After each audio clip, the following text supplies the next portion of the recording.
All right. NTB, man. So, why is it that many people who go to prison and jail, they get released, and within a very short time, they come right back? Let's talk about it. All right. One of the things that a lot of people don't know about America's prisons and jails is that they call them correctional facilities, right? And correctional facility gives you the impression that this is a place where men and women go for doing wrong and then they are fixed, right? Their bad ways are transformed and they are rehabilitated and then they return back into society. That's not the truth, though. And that's what I want to share with you about in this video. The truth is that most people in the range of 75% who go to jail and or prison in America, once they return back to society, they recidivate, meaning they return right back to jail or prison. Jail or prison seems to aggravate circumstances, not make them better. But yet and still, we still continue to call these master facilities all around the country with thousands and thousands of men and women are warehoused. We continue to call them correctional facilities, and it's almost like now laughable. It's almost like they are pulling a big joke on us and they're laughing behind the scenes. There's a number of theories of punishment in the criminal justice system and criminology. They'll teach you that there's, like, why do we punish people? We want to deter them. We want retribution, meaning an eye for an eye, get back. Or we want to incapacitate them, meaning take the bad people away from the good people and put them somewhere where they can't hurt us. Us, we are the good people, so we have to put the bad people away from us. Then there's another theory called rehabilitation, a model that America puts out to the world that implies that that is the one that they lean heavily into. The problem is that's not true.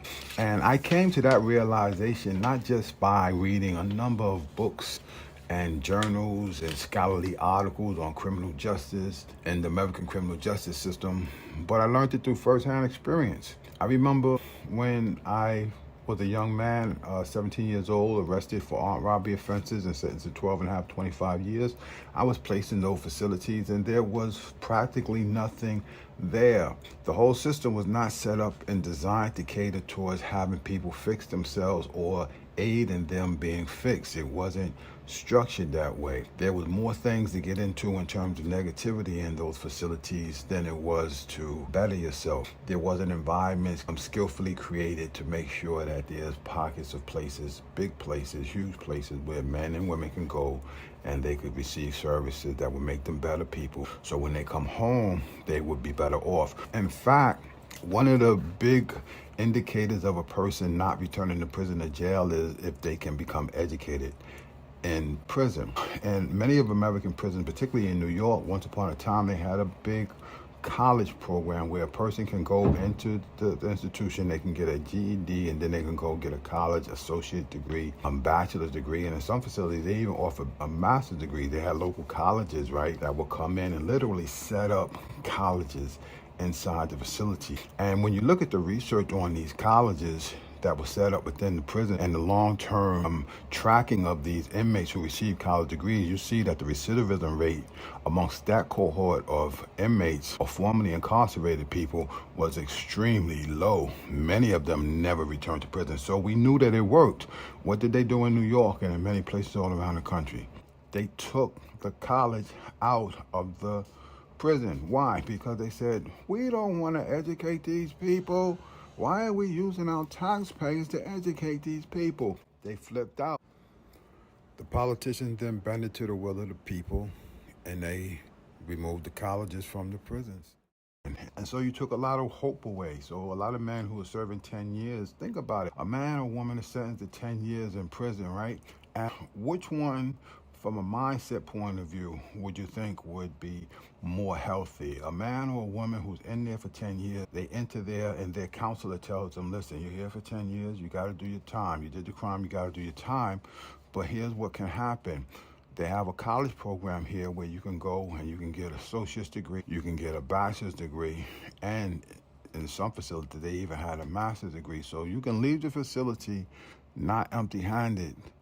You can leave this facility with education and an opportunity once you arrive back into society to get a really, really good position, earn a livable wage, and pick your life back up. Or, on the contrary, putting a man or woman in a facility for 10 years and there's nothing there. They're 20 years old, 21 years old, and there's nothing there. So they're going to come home with nothing. They're going to be a 30-year-old man, woman with nothing, no skills, no education. Which of those two do you believe is going to be better placed, better positioned to be successful in life? Everybody with half of a mind will tell you that the one with the college degree is going to do better. All the statistics show the one with the college degree is going to do better.